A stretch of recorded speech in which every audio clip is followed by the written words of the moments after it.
pleased to have Curtis Strange on the show. How are you, Curtis? I'm good, Rich. How are you? It's been a while. It has been too long. I've loved it. I've been catching up with a lot of my old worldwide leader friends, my worldwide leader in sports friends. Someone like you, Curtis. I'll just throw it open to you. When Dustin Johnson is standing over that eagle putt, what were you thinking? Be careful. And that has to be, it's tough to see in the two-dimensional TV how steep that slope was. But when they got the camera from the whole side of him, you could see that this was hard left to right and very quick and very bumpy. We won't, we've all talked way too much about the greens. The one last thought he should have had, and he might have had this, Rich, is that be careful. If this ball goes in, it's going to fall in drunk. If it doesn't fall in, the worst case I'm going to have is a playoff tomorrow, which, with my length, I should win, you would think.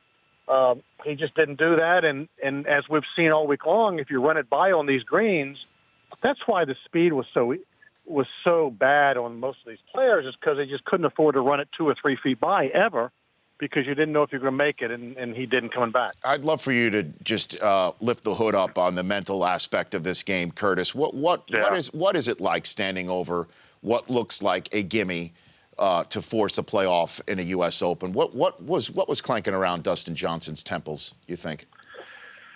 Well, first of all, he's certainly not thinking this is a gimme. What did he have? 3 feet, 3.5 feet. Mm-hmm.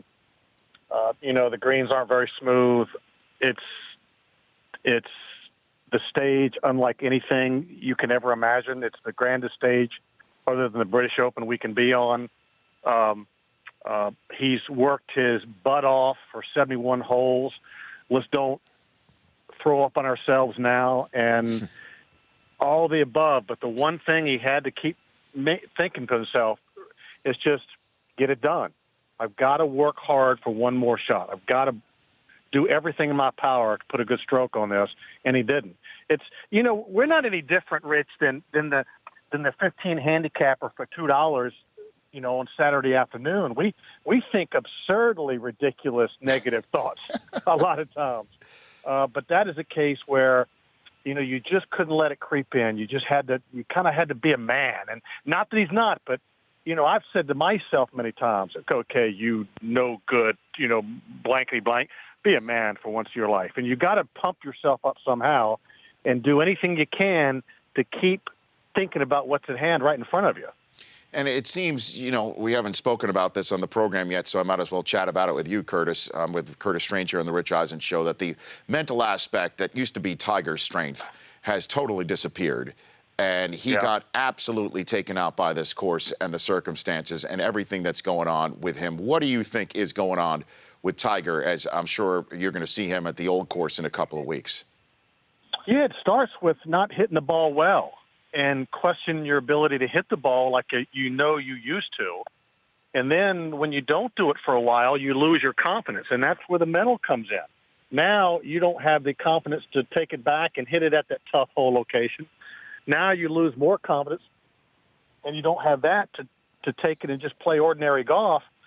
And then when he starts to drive it all over the lot, then it's just a snowballing effect. And we've seen it happen, but we've only seen happen a couple of times as somebody come back. Now, he's a strong guy. He's still Tiger Woods. I can never write him off because he's still Tiger Woods.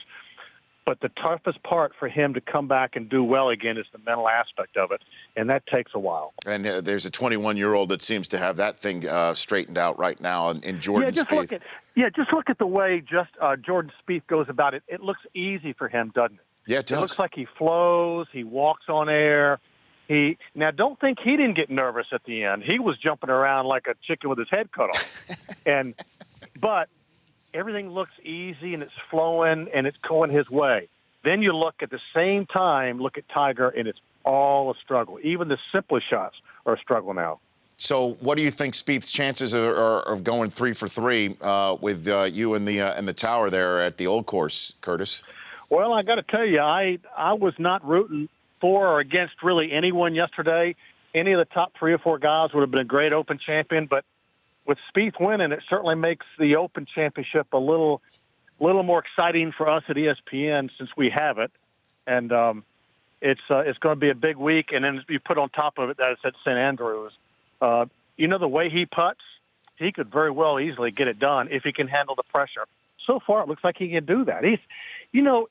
When did these 21-year-olds become so doggone mature and poised under this kind of pressure? I certainly wasn't like that, and I don't think you were either. No, I'm with you, Curtis. It is remarkable, and maybe a mark of Tiger's legacy in a way, to show that it's feasible for those to do it. Although how rare it is to see. Spieth's name is being mentioned in stats with guys like Jack, Arnold Palmer, Ben Hogan.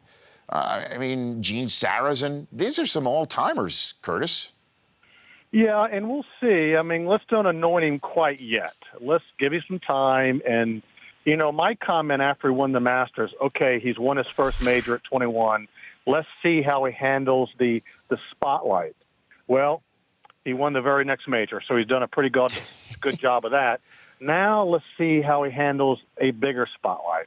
I think he's going to do well. Will he ever dominate like Tiger? I don't think so. To dominate like Tiger did, not only do you have to be a talent, but you have to have something that stands out. And in the day, Tiger had two things, the mental focus and the length at the time. He had the length. He was longer than anybody else.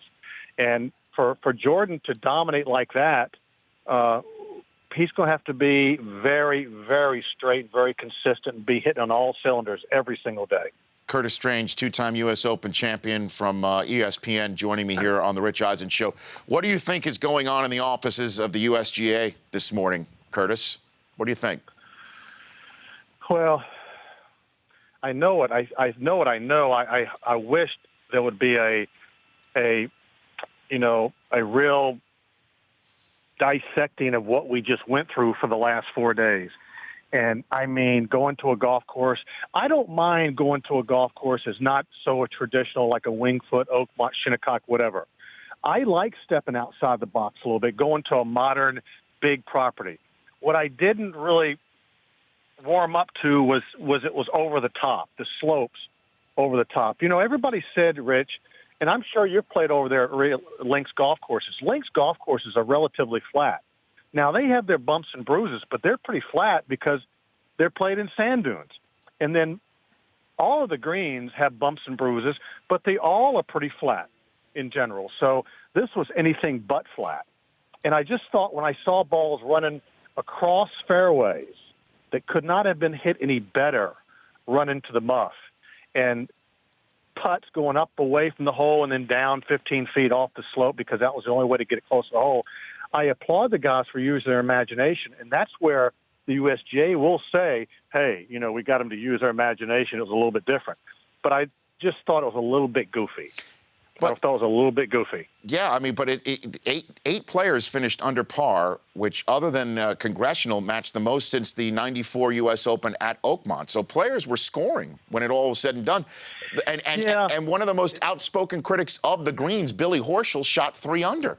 So I don't know where should just somebody like me as a fan who's hearing the players be openly critical and the course and the greens, where should I stand on this subject, Curtis? Well, I think both sides of the argument have a good argument. But is it all about par? Is it about playing the game the way, we expect it to be played from the powers of the game, the USGA? Like I said, I don't mind it leaving the traditional courses, but I wish it would be a bit more fair. It looked like there was a lot of unlucky bounces and a little bit unfair this past week. It's just my own opinion. It doesn't have to hit and stop where it hits the ground. No, not any stretch of the imagination. But I just think that when these guys are really damn good and when they can't control their ball once it hits the ground completely, not that they're supposed to control it completely, but when they don't even know where it's going to stop, I have a little bit of a problem with that.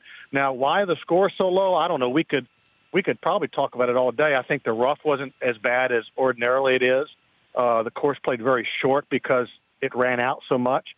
I don't know. I don't think it's all about score. I think it's the way the game has been played throughout the years. Curtis, it's been a pleasure. Thanks for calling in. I'd love to chat with you before the Open Championship if we can.